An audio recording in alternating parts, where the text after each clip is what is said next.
Mufti wa Tanzania Dr. Abubakar Zubeir bin Ali Mbwana amewataka walimu wa madrasa kuwafundisha watoto maadili mema ili kujenga kizazi cha raia wema wenye hofu ya Mungu, na wasimamizi wa michezo katika mahali pa kazi kuhakikisha watumishi wa umma wanakuwa na afya bora ya mwili na akili ili kuongeza ufanisi kwenye utekelezaji wa majukumu yao ya kila siku. Mtazamaji, habari ya asubuhi, karibu sana katika asubuhi njema ambayo inaanza na taarifa ya habari. Leo ni Ijumaa ya Februari 27 mwaka 2026. Mimi naitwa Emily Lazarus. Karibu. Mufti na Shekhe Mkuu wa Tanzania Abubakar Zubeir bin Ali Mbwana amewataka walimu wa madrasa nchini kuwafundisha watoto maadili mema ili kujenga kizazi cha raia wema wenye hofu ya Mungu. Maelezo haya yametolewa jijini Mwanza wakati wa uzinduzi wa mfumo wa kielektroniki wa ukusanyaji na utunzaji wa takwimu za madrasa za Kiislamu Tanzania unaolenga kuwatambua na kuwaorodhesha walimu wote wa madrasa nchini. Mfumo huo pia utazihusu madrasa zote zinazosimamiwa na Baraza Kuu la Waislamu Tanzania BAKWATA, zikiwemo zisizo chini ya baraza hilo. Nataka kuwazindua tu kwamba kuna kitu tukiangalie mbele, usitazame hapa. Tazameni mbele, kisha angalie generation ya vijana wetu itakuwaje mbele. Kuna siku hizi vijana wanaharibika. Kuna kitabu amekitaja hapa Sheikh Kabeke cha mmomonyoko wa maadili imeandika, ambayo itao watafikishiwa ujumbe, watoto watengenezwe, warudi madrasa, mmomonyoko wa maadili uondoke, tupate vijana wazuri. Sasa hivi imekuwa watu ovyo ovyo tu, ulevi umekuwa mwingi, mihadarati imekuwa mingi. Sasa kuna haja, lazima tuangalie tutafanyaje. Kwa upande wake, mkuu wa mkoa wa Mwanza Saidi Mtanda amepongeza hatua hiyo akisema kuwa mfumo huo utarahisisha ufuatiliaji na tathmini ya utendaji wa madrasa zote nchini na hivyo kuboresha elimu ya dini ya Kiislamu. Kwa hiyo kupitia kanzidanta hii tutakuwa tumezitambua, tumezibaini, tumezisajili, kwa hivyo itakuwa ni rahisi kuzifuatilia. Nao baadhi ya walimu wa madrasa akiwemo Mohamed Suleiman na Shehe Ayubu Atib wamesema mfumo huo utasaidia kuboresha mbinu za ufundishaji na kujenga uhusiano mzuri kati ya walimu na wazazi, jambo litakalosaidia malezi bora ya watoto. Madrasa ambazo walikuwa wanazifundisha ilikuwa hakuna mfumo maalumu, lakini pia ni kwamba hata hawajulikani mahali walipo. Niombe tu kwamba mastadhi wenzangu na walimu wenzangu tutumie moto zao kumbana nazo ni watoto kutokuelewa, watoto kwa wazito kuelewa, na changamoto ya pili pia vitendea kazi, tulikuwa tujui vitendea kazi sahihi. Mimi ni Henry Kavirondo, Channel 10 Mwanza. Serikali imewataka watoa huduma katika sekta ya mawasiliano na TEHAMA kuhakikisha mipango na mikakati wanayopanga kuitekeleza ndani ya nchi inaendana na sera na mipango ya taifa, ikiwemo Dira ya Taifa ya Maendeleo 2050 itakayoanza kutekelezwa mwezi Julai mwaka huu. Maelekezo ya serikali yametolewa jijini Dodoma na Waziri wa Mawasiliano na Teknolojia ya Habari Angela Kairuki wakati akifungua kikao kazi cha wizara hiyo na sekta ya binafsi kujadili masuala yanayohusu sekta ya mawasiliano na teknolojia ya habari. Amesisitiza kuwa mipango na mikakati hiyo inapaswa kuleta suluhisho la changamoto zinazoikabili sekta hiyo, ikiwamo ya upatikanaji hafifu wa huduma za mawasiliano hasa maeneo ya vijijini. Ulinzi na usalama wa mifumo ya TEHAMA ambayo wote tunakubaliana kwamba inahitaji kuweka mipango madhubuti kabisa na kuwa na utekelezaji mzuri. Ni jukumu letu sote kuhakikisha mwelekeo wa sera unaleta uwiano kati ya maendeleo ya teknolojia, lakini vile vile kuangalia maslahi ya wananchi wetu walio wengi. Katibu Mkuu wa wizara hiyo Mohamed Hamisi Abdullah amesema lengo la kikao kazi hicho ni kuweka msingi imara kati ya serikali na wadau hao wa namna bora ya utekelezaji wa mipango inayoendana na sera na maono ya taifa. Kwa kupanga na kutekeleza majukumu ya taifa kwa pamoja, kwa kuzingatia dira yetu ya taifa ya maendeleo ya 2050, sera na mikakati tulionayo ili kuendana na mabadiliko ya teknolojia yanayoendelea duniani. Kupitia kikao kazi hicho, wadau wa sekta ya mawasiliano wamepata wasilisho kutoka Tume ya Taifa ya Mipango NPC likibainisha fursa zinazowahusu, huku baadhi ya watoa huduma wakieleza namna watakavyozitumia. ni namna gani ambavyo tunawekeza katika mifumo ile ICT ambayo imeelezwa, lakini tunawezaje kusaidiana na serikali kufanya ukarabati wa mifumo ambayo imechakaa. Miundombinu ya kidijitali ndio uti wa mgongo wa uchumi wa kidijitali. Bila uimara, uwezo mkubwa na muunganisho wa internet wa gharama nafuu, huduma za kidijitali haziwezi kustawi. Serikali inapotoa mazingira wezeshi na sekta binafsi inapochangia mitaji, teknolojia na uwezo wa utekelezaji, Tanzania itasonga mbele kwa kasi zaidi. Amani Mbando, Channel 10, Dodoma. Mamlaka ya udhibiti wa mkondo wa juu wa petroli PURA imetakiwa kuwaandaa Watanzania kushiriki kikamilifu katika miradi ya mafuta na gesi, ikiwemo mradi wa kuchakata na kusindika gesi asilia yani LNG, kwa kuweka mazingira wezeshi yatakayowapa fursa ya kunufaika na utekelezaji wa miradi hiyo. Agizo hilo limetolewa mkoani Morogoro na Waziri wa Nishati Deogratius Ndejembi wakati wa kikao namba 5 cha mkutano wa pili wa Baraza la Wafanyakazi wa PURA, na kusisitiza umuhimu wa mamlaka hiyo kuwashirikisha Watanzania katika miradi mbalimbali ya mafuta na gesi ili waweze kunufaika na fursa za ajira. Fursa hizi ziwafikie Watanzania wengi. Tunakwenda kuwa na mradi mkubwa wa LNG. Tuna jukumu kubwa la kuhakikisha kwanza Watanzania wanajiandaa kujua ni fursa zipi ambazo zitakuwepo. Tusisubiri last minute alafu baadaye tukasema hatuna ambao wanaweza kufanya haya. Kwa upande wake, Katibu Mkuu Wizara ya Nishati Dr. James Mataragio ameitaka PURA kuongeza jitihada za kufanya utafiti wa awali wa kutafuta maeneo mapya ya vitaru pamoja na kukusanya data katika maeneo hayo, huku mkurugenzi wa PURA Mhandisi Charles Sangweni akitoa ushauri wake kwa serikali. Kwenye upstream ushiriki wa wazawa ni kidogo sana, lakini natambua kwamba tuna watu wengi ambao wako qualified wa Tanzania ambao wangeweza kushiriki kwenye upstream. Hizi non taxable charges including ada za leseni zinazolipwa na wakandarasi hutumika katika kudhibiti, kuendeleza na kufuatilia shughuli za utafutaji na uzalishaji wa mafuta na gesi asilia ili kuhakikisha maendeleo ya sekta. Kwa hapa nchini fedha hizi zinakusanywa na TPDC ambaye yeye naye ni mkandarasi na ana wajibu wa kulipa ada hizo kama wakandarasi wengine. Jimmy Mengele, Channel 10, Morogoro. Serikali imesema imepata suluhisho la changamoto ya muda mrefu iliyokuwa inawakabili wazalishaji wa mazao ya misitu kushindwa kukopesheka baada ya kuzindua rasmi kwa mfuko maalum wa kuwawezesha kifedha. Akizungumza jijini Arusha wakati wa uzinduzi wa mfuko wa kuwezesha wazalishaji wa mazao ya misitu na kilimo, Dr. Joseph Makero akimwakilisha Katibu Mkuu wa Wizara ya Maliasili na Utalii amesema kwa miaka mingi sekta ya misitu imekuwa ikionekana hatarishi kwa taasisi za fedha kutokana na muda mrefu wa uwekezaji unaoweza kufikia hadi miaka 20 tangu kupanda mti hadi kuvuna.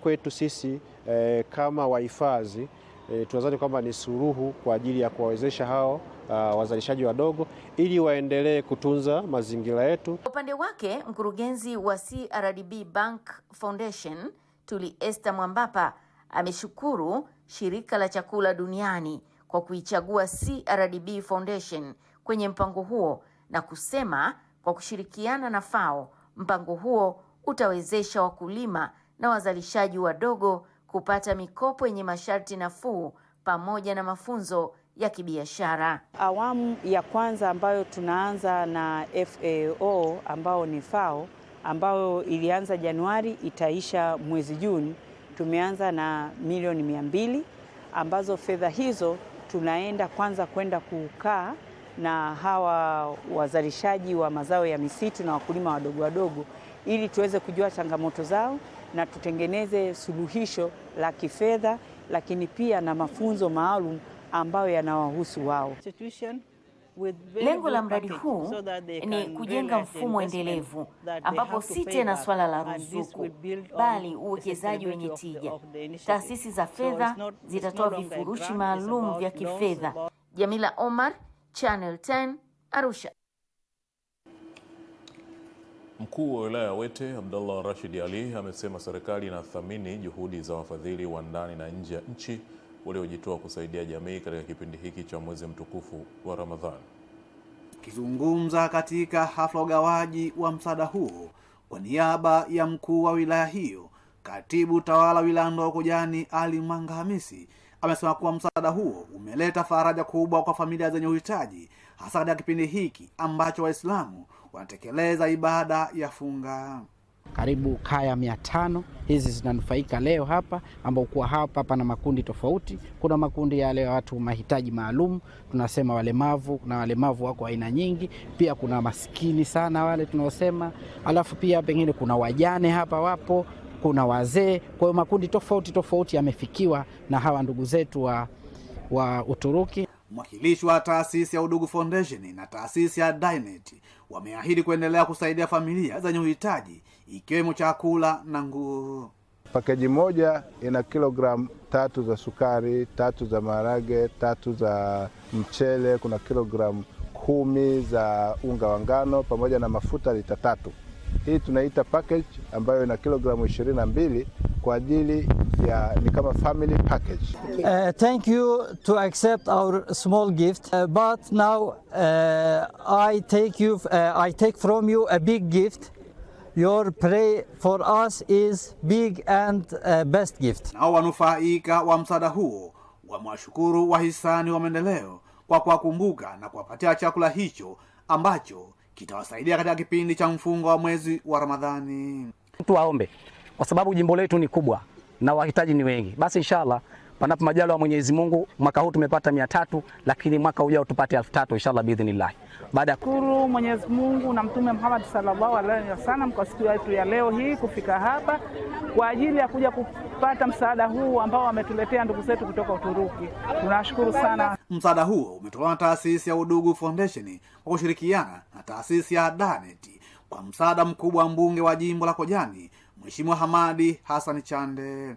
Ni Masanja Mabula, Channel 10, Pemba, Zanzibar. Wafugaji wa samaki wilayani Njombe wametakiwa kufuga kwa kutumia mfumo wa vizimba ili kuongeza tija na kujiongezea kipato, hasa katika kipindi hiki ambacho serikali inaendelea kutoa mikopo ya 10% ambayo imekuwa chachu katika kuwezesha wananchi kuanzisha miradi.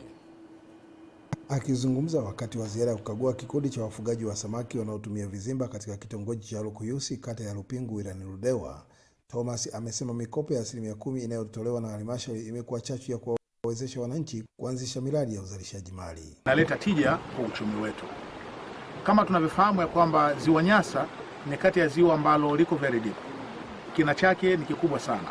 Kwa hiyo instruments za kuvua kwenye hili ziwa zinahitajika zile ambazo ni kubwa. Njia rahisi ambayo inaweza kuleta tija ni kufuga samaki. Amepongeza wanakikundi hao kwa kutumia vyema fursa ya rasilimali ya Ziwa Nyasa na kusisitiza kuwa uwekezaji katika ufugaji wa samaki unaweza kuongeza kipato cha wananchi. Hii ilikuwa ni sehemu ya majaribio ambapo kuna vizimba takribani vizimba 5 ambavyo vimeanza kama sehemu ya majaribio. Kwa upande wake, mkuu wa idara ya maendeleo ya jamii wa halmashauri ya wilaya Ludewa, Franco Mwanyansani, amewahimiza wananchi hususan wanawake, vijana na watu wenye ulemavu kujitokeza kwa wingi kuchangamkia mikopo ya 10%. Nawataka wananchi wote, hasa wanawake na vijana na walemavu kuja kuomba hii fursa ya kukopa mikopo ili waweze kuwekeza kwenye ufugaji wa samaki. Kwa ujumla, kulingana na uhamasishaji wa serikali kutuwezesha vijana, tunashukuru kwa ngazi ya wilaya kutuwezesha. Kutoka wilayani Ludewa mkoani Njombe, Michael Patrick, Channel 10. Serikali wilayani Karatu imefanikisha kutatua mgogoro kati ya wawekezaji wa migodi ya madini ya Amazonite uliodumu kwa takriban miezi 4. Mgogoro huo ulihusisha kampuni ya madini ya Paradiso na mwekezaji kampuni ya Zhanghuo kutoka nchini China, ambapo baada ya majadiliano yaliyoongozwa na mkuu wa wilaya Karatu Dr. Lamek Karanga, pande zote mbili zimeridhia kuhitimisha mgogoro huo. Ninashukuru Mungu, leo tumekuja hapa, tumeweka mambo sawa, mgogoro umeisha, na tumesema kwamba sasa hii kampuni iendelee kufanya kazi ya Wachina, na tumekubaliana na wao pia waruhusu wasilete matatizo yoyote. Suala la utunzaji wa mazingira ni miongoni mwa maagizo muhimu katika eneo hilo. Ukweli mnavyoangalia, kama hatutayatunza mazingira, baada ya mgodi huu kuisha, hapa patakuwa hapafai tena. tujaribu kupanda miti mahali tunapoondoka, hasa miti inayostahili ukame. Nao baadhi ya viongozi pamoja na wananchi wameshukuru kwa hatua hiyo ya maridhiano, huku meneja mkuu wa migodi ya Paradiso Mining Samuel Msangi akitoa ushauri kwa serikali. Wachimbaji hali ni nzuri kwa sababu wamerejea katika kazi zao za kawaida za kuchimba. Hakuna mgogoro tena. Wizara ya Madini na Tume ya Madini kutusaidia ni kujaribu kupitia mahusiano ya kibiashara kati ya Wachina na Watanzania, kwa sababu kumekuwa na malalamiko mengi sana kati ya Watanzania wanaofanya biashara, wanaochimba kwa bia na hao wa China juu ya mapunjo, na hali ambayo imepelekea badala ya kufanikiwa Tanzania, hali za Watanzania wanaochimba wanafanya biashara na Wachina zimekuwa duni kuliko kabla ambavyo hajaingia mikataba. Kutatuliwa kwa mgogoro huo umeibua matumaini mapya kwa wakazi wa tarafa ya EAC unaofaika na fursa za maendeleo zitokanazo na mradi huo wa uchimbaji madini. Tunafurahi sasa watu tunakwenda kurudi kwenye majukumu yetu ya kawaida na ambaye anatupatia kipato ya kila siku. Nelson Munema, Channel 10.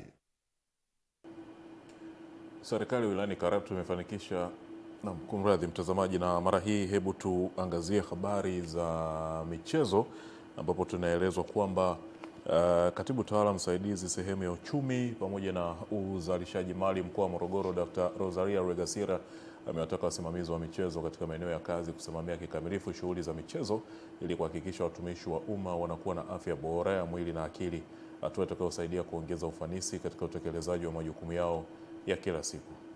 Akifungua mafunzo kwa viongozi wa michezo, walimu, madaktari, waratibu pamoja na maafisa michezo mkoani Morogoro, Dr. Rosaria Regasira amesema michezo ni nyenzo muhimu katika kujenga afya, kuimarisha mshikamano mahali pa kazi na kuongeza tija serikalini. Sekta ya umma yote lazima itambue umuhimu wa usimamizi wa majukumu tunayoyasimamia, kwani ndio uti wa mgongo wa taasisi zetu. Hapa ndipo kazi yenu kama wasimamizi wa michezo inakuwa ya umuhimu zaidi. Ufanisi wa huduma za umma unategemea afya za watumishi wenzetu kutekeleza majukumu yao kwa weledi, uadilifu na kujitolea. Kwa upande wake, mwenyekiti wa shirikisho la michezo ya wizara na idara za serikali Shimiwi Taifa, Daniel Zakaria, amesema mafunzo hayo yanalenga kuboresha usimamizi wa fedha za umma, uratibu wa michezo kwa watumishi wa umma na kuongeza morali ya kazi, huku washiriki wakitoa maoni yao. Watumishi hao watawezeshwa kuelewa kwa kina sana usimamizi wa fedha katika michezo, kwa kuwa tunatambua fedha hizo zinazotumika ni za umma. Kwa hiyo wanapaswa kusimamia ipasavyo. Tujenge afya ili kuondokana na magonjwa mbalimbali, lakini vile vile tunafahamiana, tunapeana ujuzi mbalimbali. Jimmy Mengele, Channel 10, Morogoro. Na mtazamaji wa Channel 10, tunahitimisha habari ya asubuhi njema. Hivi punde tutaendelea tena kuangazia kile kilichoandikwa katika kurasa za magazeti. Endelea kuwa nasi.